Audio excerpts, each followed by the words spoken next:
મુમતાઝ પટેલનું નામ ફરી ચર્ચામાં આવ્યું છે। નવસારી લોકસભા બેઠકથી મુમતાઝને ટિકિટ આપવાની માંગ તો નવસારીથી કોંગ્રેસે નથી જાહેર કર્યા હજુ ઉમેદવાર। કેટલાક લોકો મુમતાઝ પટેલને ચૂંટણી લડાવવા માંગે છે, પરંતુ કેટલાક લોકો વિરોધ કરી રહ્યા છે। નવસારીથી ભાજપે પ્રદેશ અધ્યક્ષ સી.આર. પાટીલને ટિકિટ આપી છે। નવસારીથી મજબૂત ઉમેદવારની શોધમાં છે કોંગ્રેસ, ત્યારે સ્થાનિક અને સંગઠન સાથે જોડાયેલા વ્યક્તિને ટિકિટ આપવાની માંગ કરાઈ છે।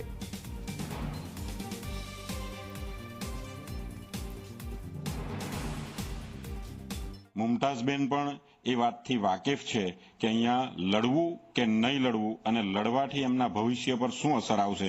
એમનું ભવિષ્ય ખૂબ જ ઉજ્જવળ છે અને એમના ભવિષ્યનો વિચાર એ પોતે પણ કરશે, પાર્ટી પણ કરશે અને નવસારી લોકસભા સીટને કેવી રીતે ડેવલપ કરી શકાય, કેવી રીતે સી.આર. પાટીલની સામે લડી શકાય, કેવી રીતે મજબૂતાઈથી કોઈ ઉમેદવાર લડી શકે, એવા મજબૂત ઉમેદવારને યુવા ધનને આકર્ષી શકે, યુવા ધનને બચાવી શકે।